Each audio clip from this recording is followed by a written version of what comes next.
Hello everyone and welcome back to another day, another week here at the GSMC Fantasy Sports Podcast, brought to you as always by the GSMC Sports Network. My name is Christopher Shepard.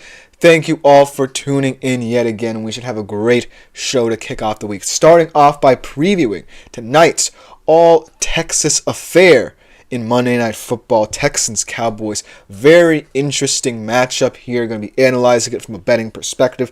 Then I'm going to get into both my NFL and college football fantasy stars of the weekend. A lot of fantastic performances around both. And then I'm going to kick off my positional rankings for Week 12 of the NFL season with my QBs and conclude with my Don't Be Surprised If segment, where I make some pretty bold fantasy claims for the upcoming week. But before we get into any of that exciting stuff, I do want to remind you that if you want more content such as this, want to keep up with all of our shows and stuff happening around the network, consider liking, following, and subscribing to the show in the network. Following us, whether it be through our website, on TikTok, what have you. It's a great way to support the network. But if you want to do it more directly as well, while we're live streaming, consider making yourselves available to the Super Chat, Super Thanks, and Super Stickers features here on YouTube. They're a great way to contribute and interact. You can do 3 things to truly support the network. Go to gsmcpodcast.net, leave your tip or donation there, or do it through clicking the $sign in the chat box in the comments section, or if you just want to leave any comments, questions, or concerns for me throughout the show, I'll be happy to hear them, read them on air. I love hearing all your opinions. You're what makes this show run, and it's just that much better with your own input. Without further ado, let us jump into this weird all-Texas state affair in the NFL tonight between the Texans and the Cowboys. Monday Night Football, last game of Week 11. And I would like to say that this isn't a trap game for the Texans. Actually, I would like to say that it is a trap game for the Texans, but I just don't really see a way forward for the Cowboys to truly win this game or be competitive in this football game.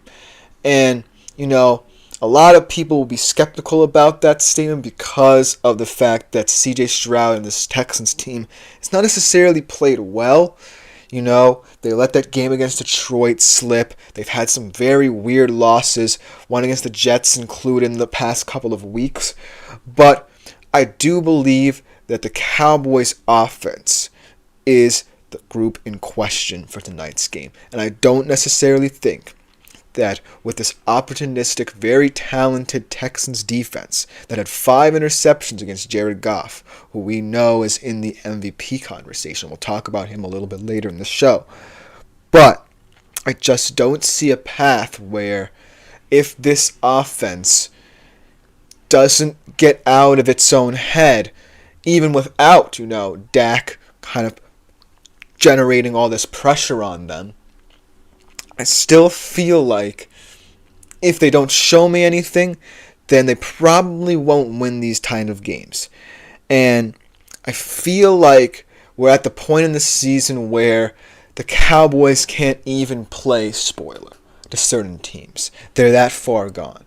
And whether it's at home or on the road, I do believe tonight's game is at home. I'm going to check really quickly for them. But either way, and yes, it is at home, I just don't see any positivity amongst this group.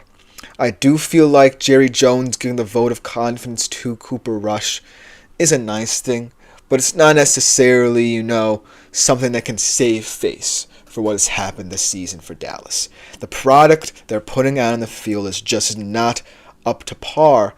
And if you're going to want to be dumping more money into, say, extending Micah Parsons, you're really not setting yourself up for success if when Dak returns, you're just getting the same old story with him and CD.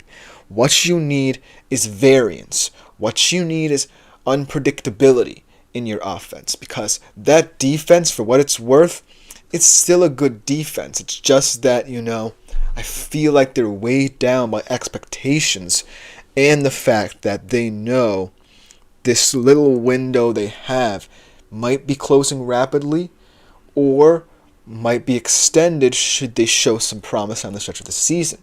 it's going to be all dependent on, whether or not when Dak comes back, he's healthy. But for this season alone, I feel like there's just too much pressure that built up.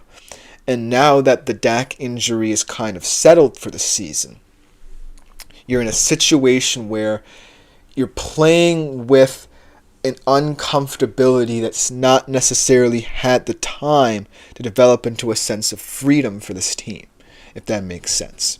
On the Texans side of things, the reason why some people might think this is a trap game is because of the struggles of this offense. However, when I think about this Texans team for this season, I really do think there are many more ways for it to compensate for that. Yes, C.J. Stroud has struggled. But there have been moments this season where he has played well enough to think that this Texans team can be a true contender.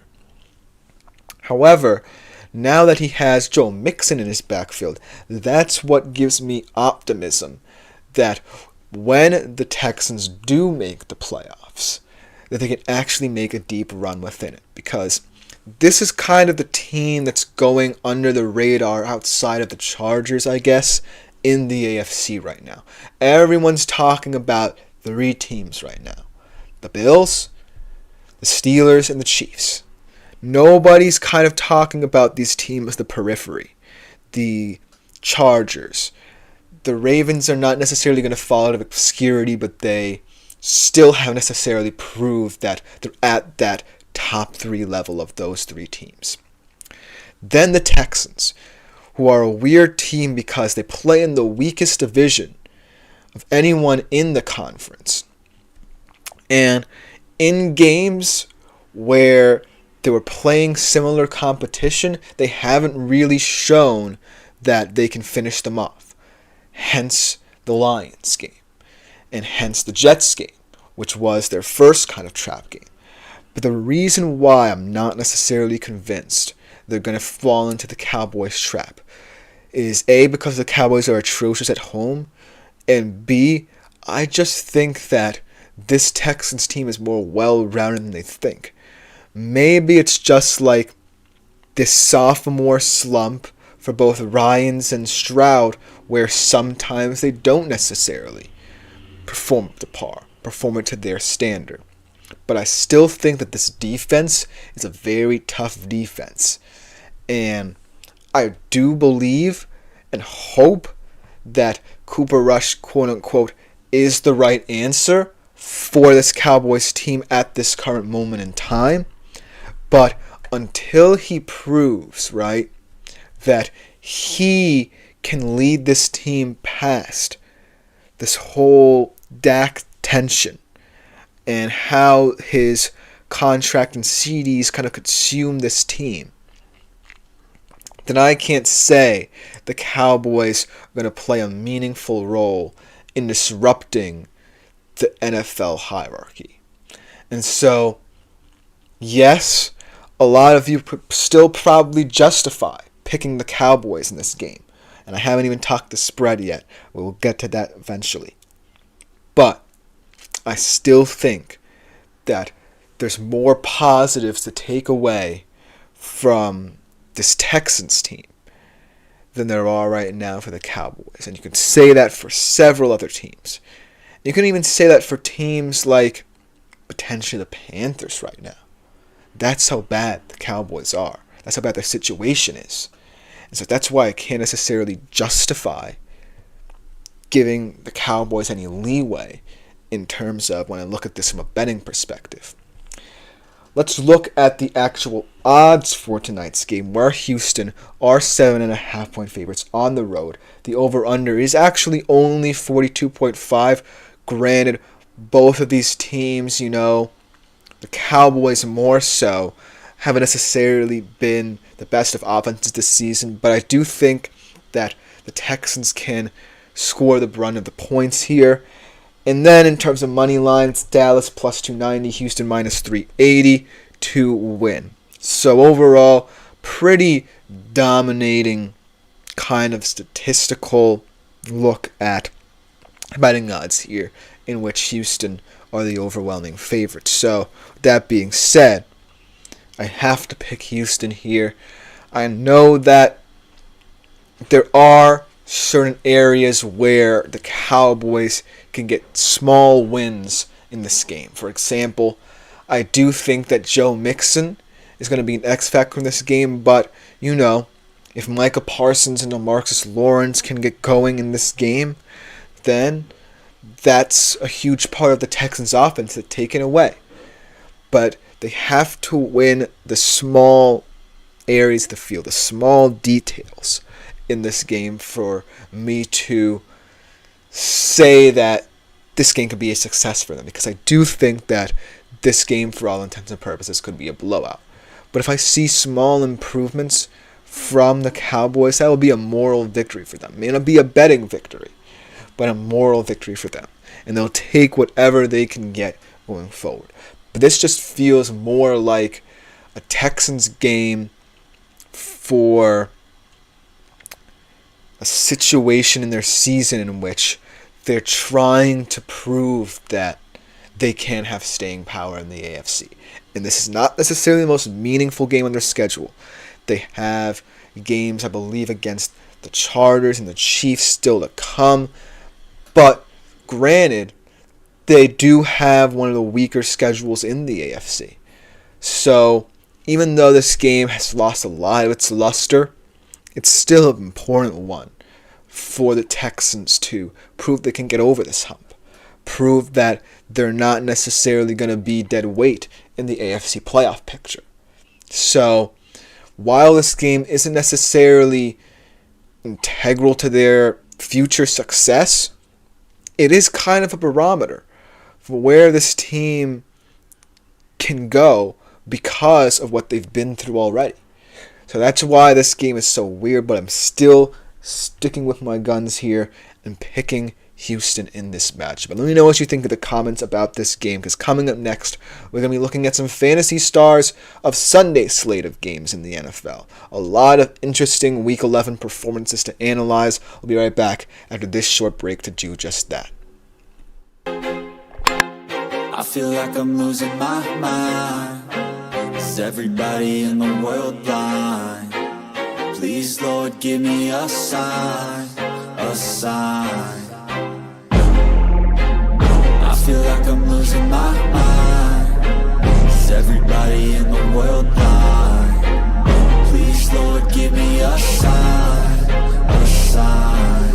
I wanna be the greatest. Everybody on the fake shit. I look around and feel like everybody is the fakest. I make this every day and I'm impatient, hoping one day I blow up from the basement. Statement, the top is so vacant. I don't hear shit that I think is amazing. Waiting for my day when I'm playing sold out shows for 1,000 faces. Hey, give me that crown, get in my way and to be put down. It ain't your place, all this my town. If I want that shit, then I'll get it right now. I'm losing it, the noose it fits. I'm losing shit, a stupid myth. You choose to live or choose to dip. You choose to fight or lose your grip and lose a gift. I feel like I'm losing my mind. Is everybody in the world blind? Please, Lord, give me a sign, a sign. I feel like I'm losing my mind. Is everybody in the world blind? Hello everyone and welcome back into the GSMC Fantasy Sports Podcast, brought to you as always by the GSMC Sports Network. Before we get into our second segment of today here on the show, I do want to remind you yet again that if you wish to contribute and interact with the show more directly while we are streaming, consider making yourselves available to the Super Chat, Super Thanks, and Super Stickers features here on YouTube yet again. Great way to contribute and interact with the show. It's greatly appreciated for all you do, but without further ado, let's jump right into our second segment of the day and go over some exciting performances from the week in the NFL. Now, the challenge in trying to keep this Fantasy Stars list fresh is because we're getting to that point in the season where, as always, we kind of know who's who at this point. And we kind of go through different positions and say, okay, we can predict who we believe can star for certain teams in certain situations week in, week out. However, there have been a lot of performances in recent weeks that warrant whether or not they were the best at their positions inclusion on my list. And I want that to be the emphasis for these lists going forward, showing the depth of the National Football League at each and every single position that matters in fantasy to present to you, because now we're in the portion of the fantasy season where everything's going to kind of feel rushed, and you're going to want to start making decisions about the fantasy playoffs, whether you're in the middle of the pack and trying to make a push, or you're trying to prepare for a deep run within them. So look for my fantasy stars list to still include some players who you expect to see here. But I also want to acknowledge and give the flowers to the players who have truly been unsung heroes and hidden gems in the fantasy landscape this season. So without further ado, let's jump right into it. Starting off at the quarterback position, not necessarily a fantasy star who you would expect to see week in, week out, but someone who's had a pretty consistent season nevertheless. And ultimately, we can't ignore, even if it's against one of the worst teams in the National Football League, putting up 52 points and throwing for over 400 yards, because that's just incredible in the landscape of the NFL, and against a defense who, mind you, has been playing teams close that you feel should have beaten them in those games by a much larger margin. So, taking care of business in a potential trap game where they could have been dragged into the Jacksonville Jaguars side of the play, Jared Goff rose above and beyond in this one. 24 for 29, 412 yards, 4 touchdowns, 34.58 fantasy points. And look, if it weren't for those 5 interceptions last week against the Texans, this would be my MVP frontrunner. Because in this offense, right, they've built it so that no one player is superior to the other. And Jared Goff is the right quarterback for that style of play. He's not someone who's selfishly going to force things downfield. He's not someone who is going to be playing hero ball week in and week out either. He's just an efficient player at the quarterback position who can get the job done for this offense and its versatility. He can allow Dave Montgomery and Jahmyr Gibbs to carry the run game and let that be the focal point of the offense any given week. Or you can distribute it to some of the most versatile complementary weapons in the National Football League with Amon-Ra St. Brown, Jamison Williams, Sam Laporta when he's healthy, and what have you. That just goes to show that even though Jared Goff was never really appealing as a fantasy prospect in the first place, he still is someone that has now found a home where he is respected and lauded for his style of play. And if it warrants big numbers week in, week out, then his reputation is only going to grow further. And a lot more people are going to grow privy to him as an actual starter in their fantasy roster week in, week out. Because I think with the Rams, they kind of got caught up in someone who is going to be more of a game manager in that McVay system. But now that he's with the Lions and seeing as to how he's a huge reason as to why they're such a consistent football team, you have to respect who he is. And that's why I feel like even though, this season it can be justified that he can be seen as a fantasy star, he still, in my opinion, is someone who kind of goes under the radar just because of how good his team is. But now I think he should deserve his flowers on my NFL Week 11 Fantasy Stars list. Now let's get a little bit weird and wacky here, because this guy comes out once a year, maybe once every 2 years, and has a fantasy performance that has our jaws on the floor. You know exactly who I'm talking about. It's everyone's favorite New Orleans Saints Swiss Army knife, Taysom Hill here. One of the most incredible stat lines in NFL history. 7 carries, 138 yards, 3 touchdowns, 8 catches for 50 yards, 1 for 2 through the air for 18 yards, and he threw in a fumble return and interception as well as kind of a dessert for us. A truly captivating fantasy performance to the grand total of 41.52 fantasy points. Now, I'm not saying that week in, week out, Taysom Hill is going to be in your fantasy roster, because while he is one of the most versatile weapons in NFL history, he is not going to have 40 burgers in fantasy week in, week out. We've seen that. He's seen as a utility guy for this New Orleans Saints roster. But I just have to acknowledge how fun it is that we get to experience a player like Taysom Hill, no matter the circumstances, in this Saints offense. It's just special to watch. And not for nothing, if the Saints really believe in the Darren Rizzi effect, the NFC South, I feel like, is more wide open than ever. Yes, the Falcons have a lot of tiebreakers, but the Saints now have won 2. The Bucs are going to get Mike Evans back. This division is going to get a lot of fun. And maybe Taysom Hill can be a part of that, because he certainly is, when he's on the football field, one of the most fun players to watch and monitor in fantasy ever, because he's just that special of a player. No one can have a stat line like that in the NFL. I think it's the first stat line in many years, maybe since stats were first being recorded in the NFL. So that's why I have to acknowledge it when it happens, because we're never going to see these kind of performances ever again from a player of Taysom Hill's kind of magnitude. And that's why, fantasy is so special, because the bizarre can happen week in, week out, and you may benefit from it, and it may be to your detriment. So, whether or not Taysom Hill is of any importance to you in fantasy, he still has to be accounted for because of how special he can be. So I had to include him on this list. Now let's get a little bit weirder and wackier. Some unsung heroes of the week, some hidden gems you might be looking at on the waiver wire. I'll be talking a little bit about these guys as well tomorrow. But how about, and I could have really picked any receiver in the National Football League, whether it be continuing with the Lions trend of Amon-Ra St. Brown and Jameson Williams having big games, Puka Nacua showing up against the Patriots.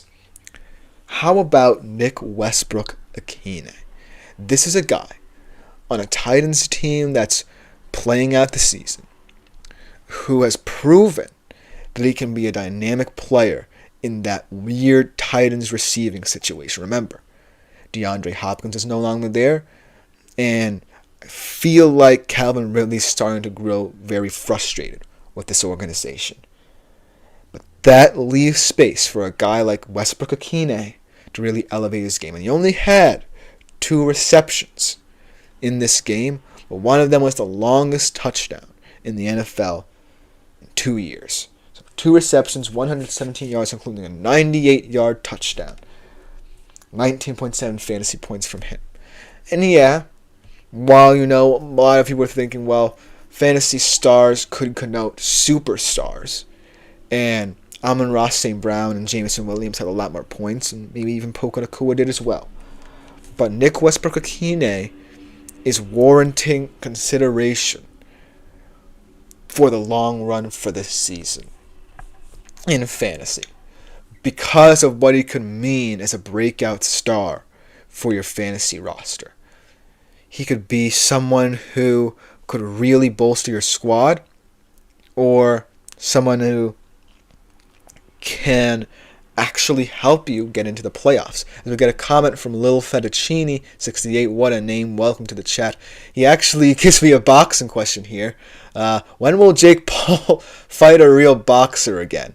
Unfortunately, I think you're at the wrong show, but I will answer this question. I'm not a huge boxing fan, my man, but I'm glad that you gave me this question and gave me a good laugh. I don't think he'll ever fight a real boxer again, because of the fact, he kind of is doing this for the publicity. But thank you for the question, my man, even though it's a fantasy sports show, getting a good laugh out of me, and I will address it, Eddie Cobbin is a good one here on the show. But, I hope that, if he wants this to be a career, he actually will find someone, but this is mainly a publicity stint for him. Let's be real. It's not necessarily, something that could be a solid career if he continues to do it, but it just goes to show that sometimes, these guys come in and respect the game and want to box guys like Tyson, but did he really have to do it in this moment in time in Tyson's life where he might have wanted to move on? So it's an interesting question, even though, it is a fantasy show. Again, Any comment's a good comment. Welcome to the chat, my man. But getting back into my NFL Fantasy Stars of the Week. Unfortunately, Jake Paul is not a fantasy star in the NFL, but, you know. Our final one is going to be someone who, as Little Fettuccine 68, has another question. Continue them coming, my man. Did the Seahawks do enough yesterday to actually make a good playoff run? Well, it seems too soon to say, but they're right back in the thick of the NFC West. I do think that this could be a statement of intent game for them, a get-right game, because they go in next week against the Cardinals at home. If they win that, look where they are. They're first place in the NFC West. So I do think that in terms of the flow of the game, I like what our defense did, but I do think this offense does need to step up. If they find themselves in situations like that 4th and 1 late in the game when they were trying to drive in the field and win, I feel like they need more variance and creativity in those moments. But I do feel like this offense is complementary enough and can score on anyone, really, that this team can be a threat to make a playoff run. So thank you for this question, my man. But our final player that I want to get to before we head to break is Jonnu Smith. Who would have thought that a Dolphins tight end in this era of their run, not since Mike Gesicki have we seen, it was this really good run by a Dolphins tight end. 6 receptions, 101 yards, 2 touchdowns, 28.1 fantasy points for him. And it's kind of funny that it's him and not a guy like Tyreek Hill or Jalen Waddle leading the way for this kind of Dolphins run. But I do feel like they need someone to stretch the middle of the field to kind of open up what Tyreek Hill and Jalen Waddle can do on the outside and in short to intermediate out and areas of the field.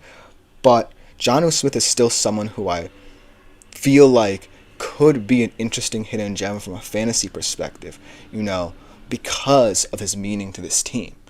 So I had to include him here as my final Week 11 fantasy star player in the NFL. But coming up after this short break, we're going to take a look at some college football fantasy stars. Another great week of performances there as well. We'll be right back after this short break, just like I said.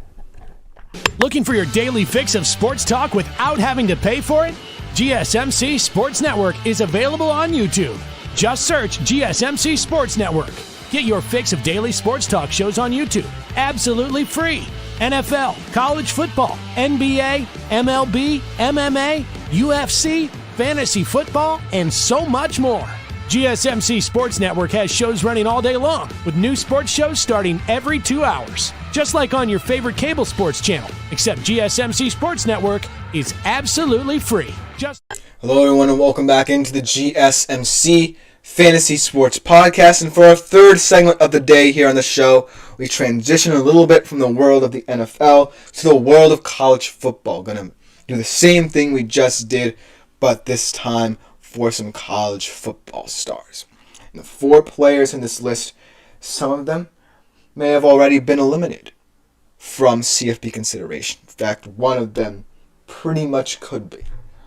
But all 4 of them could be of huge importance to their teams in these final 2 games. Whether or not they make the playoff or not. Whether or not they're in their conference championship games lobbying for that first round bye.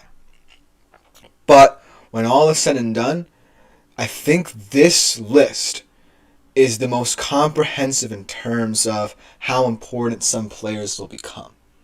Because I'm sitting here thinking that at least 3 of the 4 teams that these players are on could get into the playoff, or in prime position to, anyways. But going forward, these last 2 weeks of the regular season in college football, look for a lot of these players to carry the load. And so, without further ado, let's jump right into this list. Starting off with a running back who, and I'm not putting this lightly, could be the most important player in the entire college football playoff when it happens. Putting in a performance that proves that his transfer was not a fluke and it was one done with great intentions for this team. Let's talk a little bit about Quinshon Judkins here. And the reason why I'm saying that Judkins could be someone who in the CFP is going to hold a lot of weight in that tournament-style format is because Ohio State brought him in as a complementary piece to another very workmanlike running back in Travion Henderson. But this season, we haven't really seen a performance from either of these backs that lends itself to the notion that if they need to be called upon in games of importance, that they would step up.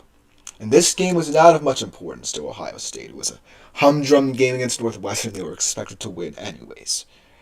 But Quinshon Judkins, having 15 carries for 76 yards and 2 touchdowns, goes to show that if one or both of these running backs can either be a physical smash-mouth style guy against better teams or add some explosiveness to this already explosive Ohio State offense with a lot of big play weapons, this is a dangerous team that could go all the way. So Quinshon Judkins needs to continue proving these next couple of weeks that he's ready to carry the load for Ohio State because they're going to face a lot of challenges, a lot of talented defenses. Texas could lie in wait. Bama, who steadily improved on the defensive side of the football, could lie in wait. Oregon again could lie in wait in the playoff and the Big Ten championship game. Penn State in a rematch could really trouble them on the defensive side of the football. But this performance proves that even though it's not necessarily special in terms of lofty numbers, from a fantasy perspective it may not have garnered you much points, but it's still something to look at from the whole perspective of Ohio State's season. If they really truly want to win the CFP, this performance could give them hope. Now the second player that I want to talk about on this lineup is a receiver, I believe, that I feel like, even though might not even make the college football playoff, just is someone who perhaps a lot of people following this team thought would have a better collegiate career and be a better support to Cade Klubnik, but this game really proves that all those notions could be put to rest. Antonio Williams, his junior year, one of the leading receivers in this team, one of the leaders, period, of this team. 13 receptions, 149 yards, 2 touchdowns in this one against Pitt. And not for nothing, it wasn't necessarily a big game for either of these teams because they feel like they're going to need a lot of help to get into the conference championship game anyways, and whether or not they lost or not, they would still have a mountain to climb in terms of hoping and praying that Miami and SMU slip up. But it was a very tense game that required a hero to step up, and Antonio Williams did just that. And so, even if Clemson's out of the playoffs, they have faith in knowing that Antonio Williams, after all the concerns about who would step up for this team, had a performance indicative of someone who's a leader of this team. And especially considering the fact that Clemson is so staid and steadfast in their belief in not going into the transfer portal to get players. That stands for something, because leadership in teams of that nature is paramount to their success. So Antonio Williams, I have to acknowledge him, even if he's not going to be as important as some of the other players on this list come playoff time. I still wanted to pinpoint this performance because it's a performance from a receiver who I feel like has gone under the radar a lot in his career and finally deserves a lot of respect, even though it might be a little bit too late. And the third player that I want to get into is also potentially being a very important player in the college football playoff picture, because like I said, there could be rematches for this team with huge implications for them. And if, they get into a situation where this offense, much like they were last year, gets a little bit stagnant, this is going to be the guy to rescue them. And he's a really good option to have because he's kind of like the mini Taysom Hill in a lot of regards. He has a more defined position, yeah, but he is someone much like Taysom Hill, who might actually be much more important to his team's success this season than Taysom Hill, funnily enough. And that is Tyler Warren, the Penn State Nittany Lions. I cannot really describe this guy right here. 8 receptions, 127 yards, 3 carries for 63 yards, and 2 total touchdowns. 35 fantasy points. I did forget to mention some fantasy points for players. Let me go back and do that. Quinshon Judkins had 20.9 fantasy points, and Tony Williams 33.4. Sorry for not addressing that sooner, but just wanted to let you know their fantasy production. But speaking of fantasy productions, this guy is the most impressive. Because look at Penn State. There are still moments where I fear that against far better teams, their offense grows stagnant and they can't put up points. And it happened against Ohio State already, where they got into the red zone and they failed to convert in short yardage situations. And that's the reason they lost that football game. But Tyler Warren's a special kind of player who, should Penn State get a home game in the first round of the CFP, could be a huge factor. I don't think many people want to go into Beaver Stadium to play Penn State either. And Tyler Warren kind of adds that atmosphere because he's a player who you never know where he's going to line up. And so I feel like, Quinshon Judkins from a Big Ten / CFP standpoint, yes, is a more important factor because of what he means for that team, what they brought him in there to do. But Tyler Warren is just an exciting weapon to monitor and analyze. As a fantasy player, as a casual college football fan, as someone who might be looking into a dynasty league in the future and wants someone who's just like a Taysom Hill you can rely on any given Sunday until you get to the NFL. But when I think about how the Nittany Lions can utilize him going forward, I feel like his importance might wane compared to Judkins because of the pressures put on him. Not saying that he can't live up to them, but it's certainly a heavy load, a heavy burden to kind of be the guy to unlock different defenses. And yes, they had a chance against Ohio State, but chances are Ohio State's not going to be the best defense they face, A, in the Big Ten championship game should they get there, or B, in the playoffs. So look for Tyler Warren to kind of still be just as effective, if not one of the most effective players in these next couple of weeks in the country, but still someone who I have to see carry over into the playoff because it's going to have a lot of wear and tear on this Penn State team to grind it out with a guy like Warren. But he is one of the most capable players of doing that in the country because of how physical he can be. And that's a special player right there that I have to acknowledge week in, week out.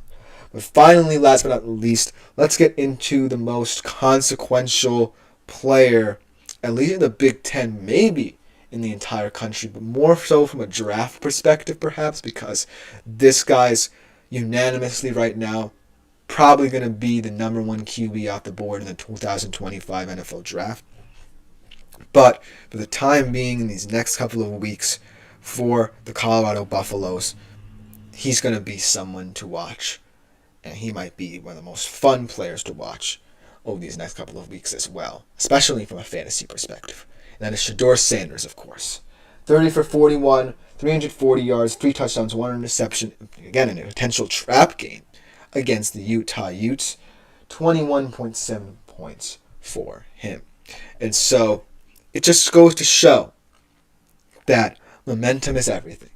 And Colorado found it, and because of it, Shedeur can thrive in an environment where, yes, it's a lot more pressure than you think for the Buffaloes because perhaps a lot of pundits did not expect them to be in this situation. But I do think that getting this win in a game that they definitely could have lost because of what Utah represents as a quote-unquote spoiler team for the past couple of years, and doing it in such dominant fashion goes to show that this team has staying power.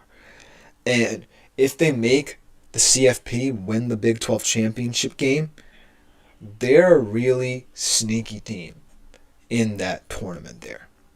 So look for Sanders' kind of legacy to continue to grow. Yeah, he might not get as many headlines as, say, a guy like Travis Hunter over there, who's definitely going to be up for Heisman, but he still is going to be a fun, integral part of the CFP should Colorado get there. And they have all momentum. And like I said, momentum can take you far in college football. Let me know what you think in the comments, because coming up next, we transition back to the NFL, particularly to my positional rankings from a fantasy perspective, starting off with my QBs. Who do I think will shine in Week 12? You'll have to find out right after this short break.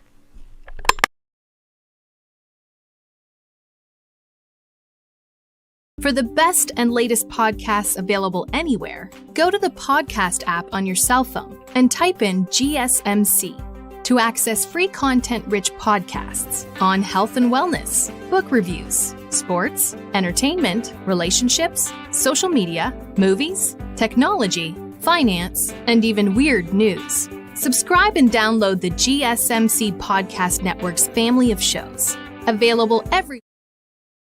Hello everyone and welcome back into the GSMC Fantasy Sports Podcast, brought to you as always by the GSMC Sports Network. And for our fourth segment of the day, we get back into NFL talk and particularly my positional rankings, kicking off with my QBs for the week. Now, as always, when I compile these lists, it's an amalgamation of many different things here that I'm looking for. Matchup paramount.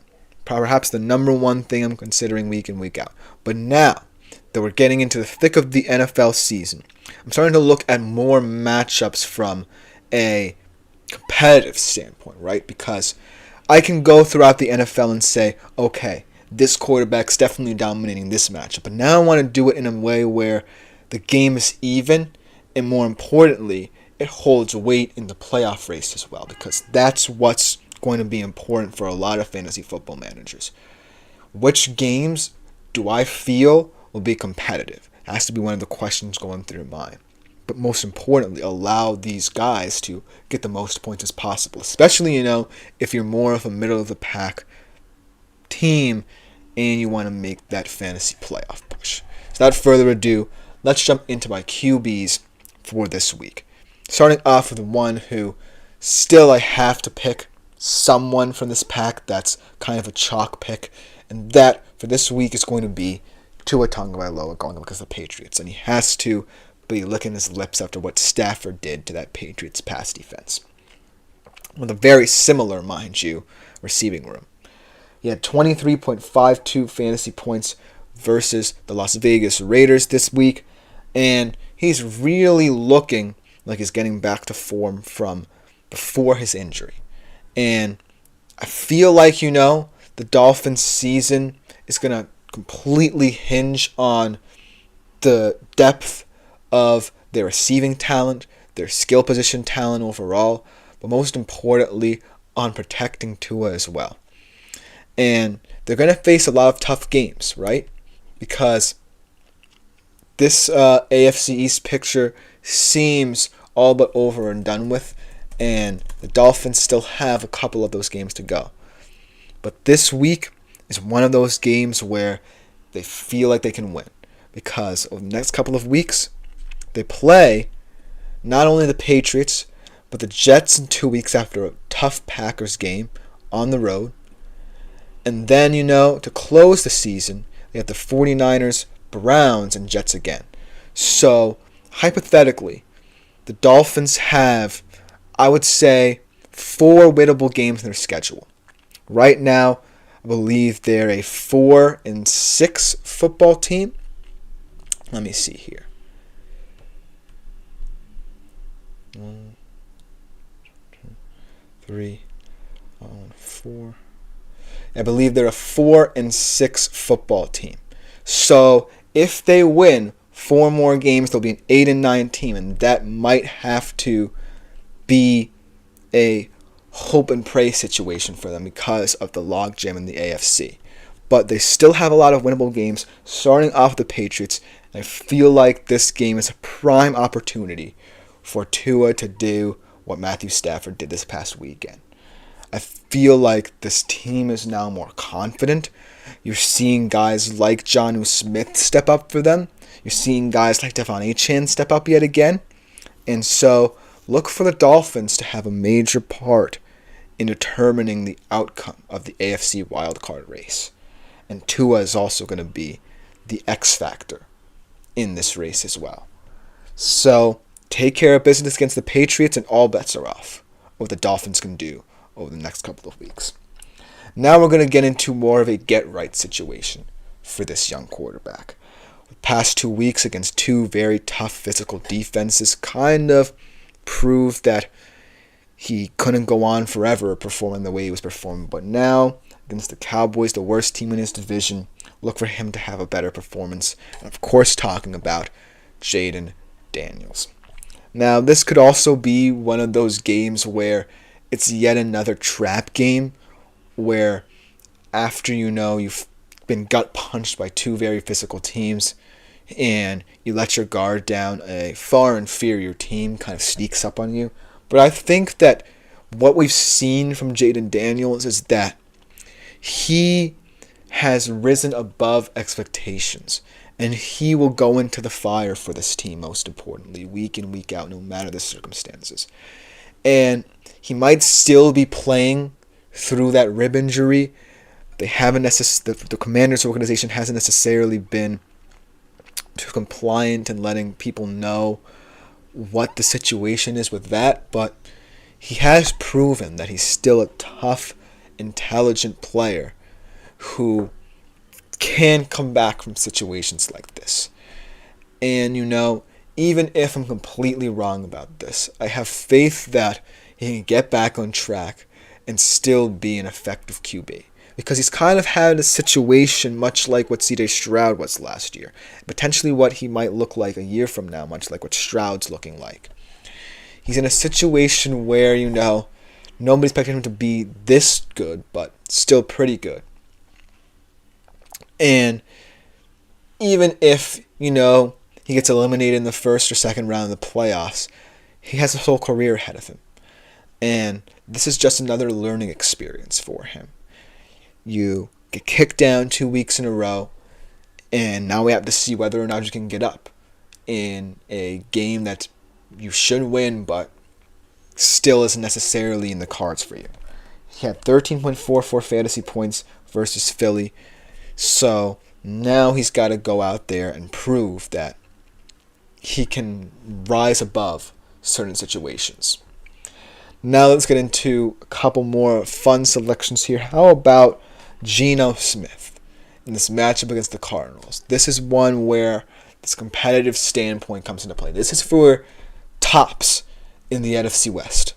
And it's at Lumen Field, where you better believe the 12s are going to come out in full force. And one thing I said about when Little Fettuccini asked the question, the Seahawks play, is that they're a very complimentary football team. When things go right for them, the offense at its best is one of those offenses that can just perform in clutch situations, and at its worst is one that can move the football because of struggles along the offensive line.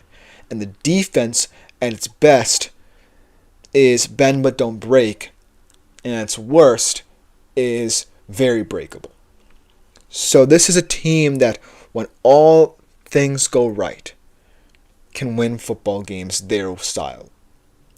They're going up against a Cardinals team, right, that has proven that they have a lot of talent, not just in their offense, but their defense as well, which was much maligned before the season. They're trying to put things together as well. So when these two teams clash, chances are it's going to be a shootout of a game, because both quarterbacks are capable of putting up gaudy numbers. When I think about Geno Smith in this matchup, I think he has it a little bit easier because his style of play is going to be more impactful. He's going to be getting the ball out quickly. He's not necessarily going to be taking too many deep shots. And most importantly, even though he's one of the, if not the leader in turnovers by a quarterback in the National Football League this season, he's going to take care of the football in this game, I believe. He had 15.74 fantasy points against a very tough San Fran defense. And on that final drive was sterling to win that football game. So in this one, look for Geno against a defense that, yes, has been steadily improving, but hasn't faced a quarterback that's as competent in the short to intermediate areas of the field as Geno Smith this season. Really struggle to contain a Seahawks offense that's kind of playing with fire right now. Because we know that they're capable of putting up 30 points, kind of catching up to certain teams. We've seen it all season long.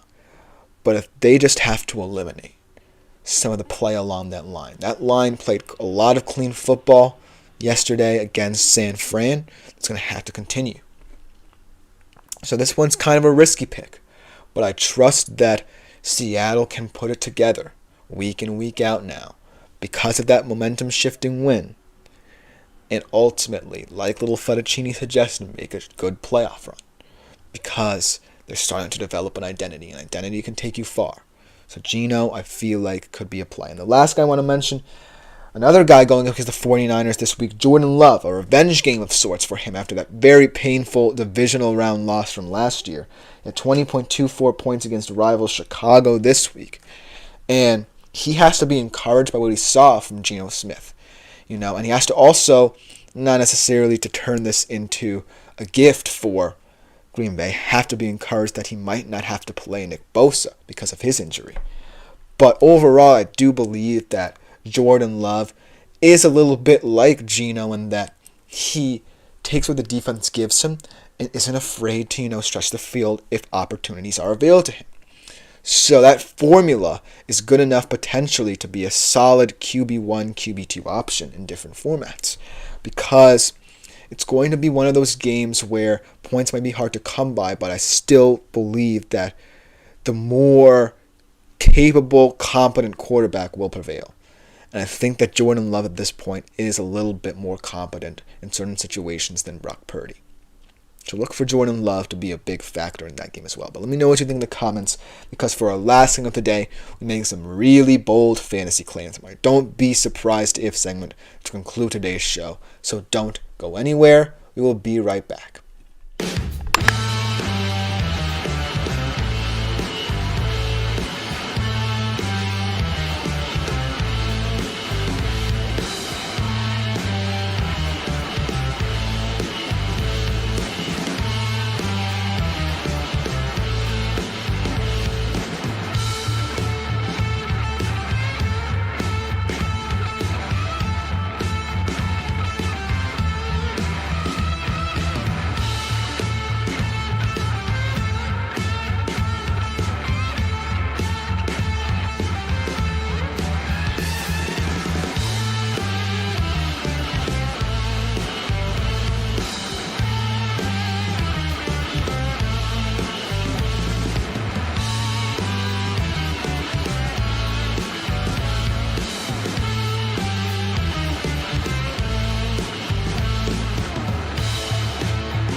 Hello everyone and welcome back to the GSMC Fantasy Sports Podcast for our final segment of the day, and it is one of my favorite segments of the week here on the show. It's my Don't Be Surprised If segment where I make some bold fantasy claims for the week ahead, and this week I truly went pretty bold. A lot of these takes may not even happen. Some might be the shocks of the weekend, but I still love doing it just to get your guys' wheels moving in your brains and getting you prepared for this coming week from a fantasy perspective. So without further ado, let's jump right into it. Let's start off pretty crazy here.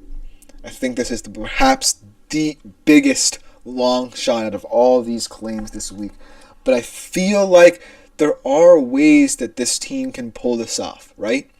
Because what I've seen from this team especially on this side of the football I'm going to talk about, is that they can make you uncomfortable. And I don't necessarily know if the team they're playing is going to feel that uncomfortable against them in many different situations, but I feel like this team has the capability to drag them into their style of play. So let's make this bold proclamation by saying the Colts will upset the Lions behind a strong top 5 defensive effort. And funnily enough, when we look at yesterday's game for the Colts, their offense stepped up in a big way, and the defense actually looked a little bit lackluster there in that second half. But think about what this Colts defense from top to bottom looks like. They have some solid pass rushes up front, a lot of depth up there, like guys like Buckner and Stewart who can generate pressure from the edge and the interior. Their linebacking core is one of the most underrated in the National Football League. And their secondary, yes, pretty young, but still trustworthy enough. And this is not necessarily something that I'm going to say wholeheartedly. Trustworthy enough to hold up in coverage in certain situations. So this one certainly feels way out there from a claim perspective, but the reason why it can be justified is they might just have a game plan. From your linebacking core, who you're going to have to rely on a lot in this game. You're going to have to squeeze the middle of the field because Amon-Ra and Jameson Williams are going to want to run crossers, or Amon-Ra's going to want to run an intermediate route, kind of occupy the middle of the field to try and get Jameson Williams on the outside open down the field. They're going to throw a lot of looks at you. So your linebackers have to stay disciplined, squeeze the middle of the field, try and make it so that Amon-Ra is not an easy target in, say, second down and short, third and short situations. And most importantly, make sure that your secondary holds up against Jameson Williams because he's the biggest threat in this game for the Lions. And then the run game, you just have to match Montgomery and Gibbs' physicality up front. And you also have to penetrate this very tough offensive line through the interior or through the edge. It's going to have to happen more towards the interior, which is a pretty daunting task, but I think can be done, what different stunts and looks that you can throw at them. But mainly what I'm saying is a lot of their pressure is going to have to come from their front seven because the secondary is my worry here. If all that happens and Anthony Richardson plays like he did last week and scores enough points, then we might be onto something. But it's a very huge if and perhaps the biggest long shot here. However, I'm sticking with it just because this Colts team has shown me something. They can play tough physical defense against some top teams. They did it against the Vikings. They've done it countless times throughout the season as well. And it's the reason why they're in the thick of the AFC wildcard picture. So this is no slouch for defense right now. It's steadily improved throughout the season. And this test is going to be their toughest of the season to date and potentially ever this season. But they have ways to pull it off. So look for them to potentially do something special next Sunday. Now, for the second one, this one is a little bit more of a tamer kind of claim here. I really like it just because of the possibilities from both sides in terms of fantasy prospects. It's the Cardinals and Seahawks being the best game from a fantasy perspective. From the Seahawks, you have a lot of wealth in the wide receiver core to tap here.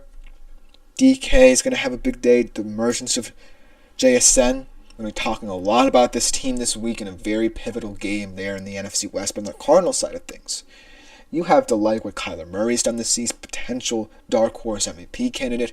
You have to like his rapport with a guy like Trey McBride, who is perhaps the most physical player right now in the entirety of the NFC West. And then when you have to throw in the fact that Seattle's going to have to account for Marvin Harrison Jr., this has all the makings of a classic shootout. And I feel like no matter who wins this football game, fantasy football managers will be rejoicing everywhere. I even think that, a much maligned run game for Seattle can get going on this one. Kenneth Walker might have a big day. So, look no further than this game if you're having trouble sending your fantasy roster, because I feel wholeheartedly that this game is not necessarily going to be an offensive slugfest, These are two of the worst defenses in the NFC West. And I feel like it's going to come down to who blinks first. So look for this game to give you a lot of fantasy football options down the stretch. I'm really excited for this one. A little bit nervous and apprehensive as a Seattle Seahawks fan, but I know that both of these teams are going to put up a valiant fight there at Lumen. The third one that I want to shout out, how about CJ Stroud continuing to struggle against these really feisty lower tier defenses? Not necessarily lower tier in terms of status, but in terms of where the teams are. And they're facing the Titans this week, after this Monday night game, of course. And the way I feel about this game is that it should be an easy win. But considering the fact that in these weird matchups for the Texans going forward, where they may not place as much stock in them as other matchups they'll have down the line, it's going to reveal some things, some underlying narratives of the season particularly for this Texans side. Because this team is an enigmatic team at its core, in that they are good enough to win the AFC South, but are they good enough to win the entire AFC? That's where the questions are going to start to arise here. And so, looking at CJ Stroud and how he's performed this season, I still think he's capable of being one of the best QBs in the league. But looking at the trajectory of the season and looking at, the games the Texans have played, I feel like he's going to not necessarily be able to just go through games like this for the rest of the season. Because I feel like, yes, the AFC South is all but a wrap, but, you can't underestimate teams like the Titans and Jaguars just because other teams demolished them. The Titans and Jaguars have proven that they can stay in games.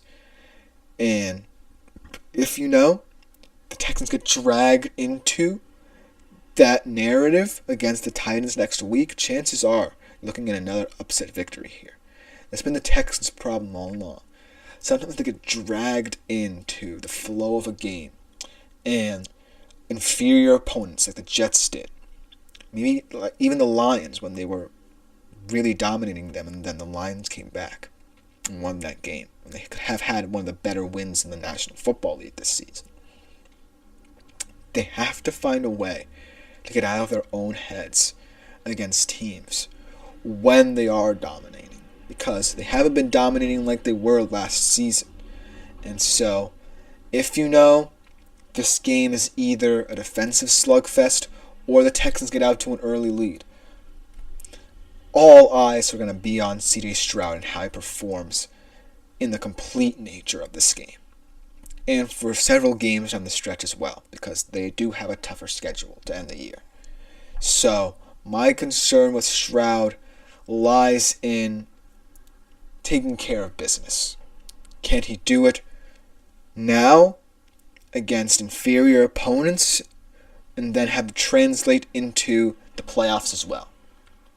Because if not, then that's a true problem for the development of Stroud and the Texans as well. Because it's not something you want to have to look at and tinker with over the offseason that much. You're going to want to be able to pinpoint games like this and say, okay guys, let's go out there and dominate. But right now I can't say that wholeheartedly about the Texans today. The last one, I kind of feel like is the safest one that I made this week. Caleb Williams potentially outshining Darnold. Getting rid of Shane Waldron kind of did wonders even though the Bears lost for this offense. Caleb Williams looked sharper in this game, made better decisions, scrambled when he had to, shorter throws, more time in the pocket, didn't panic. Ultimately, everything you want to see out of a rookie quarterback when you're looking for signs of progress. And going up this week against the Vikings, I kind of feel like, this is a situation where the Bears could win this football game because the Vikings have really started to paper over the cracks, right? The defense is still one of the most elite in the league. But Sam Darnold has come back to earth a little bit. And in reality, when you look at the entirety of the season, he has been on earth, so to speak, for the entire of the season. He's just been compensating for it. He's had a lot of bad decisions throughout the season, and now they're starting to rear their heads. But when I look at this game, I feel like it's going to be a tough one for Caleb, but now he has a platform where he can trust that Brown has his best intentions in mind and wants to see him improve, rather than, throwing him into the fire and expecting him to make magic with these receivers, with the Waldron philosophy. And I know many things about Waldron throughout his time in the NFL. But looking at this game, I think this is an opportunity for Caleb to prove that he is learning and he is taking his organization's best interests at heart. So I feel like on Sunday, this is going to be a game where Caleb truly comes into his own as an NFL quarterback. Let me know what you think in the comments, because that will just about do it for today's show. Thank you all for tuning in. This has been the GSMC Fantasy Sports Podcast, brought to you as always by the GSMC Sports Network. I've been Christopher Shepard. Thank you all for tuning in. We'll be back here 3:30 p.m. Eastern Standard Time tomorrow. As always, consider liking, following, subscribing to the show if you want to keep up with us. Consider making yourselves available to the Super Chat, Super Thanks, and Super Stickers features here on YouTube to contribute and interact with the show while we are streaming. But other than that, I am out for today. Have a good one.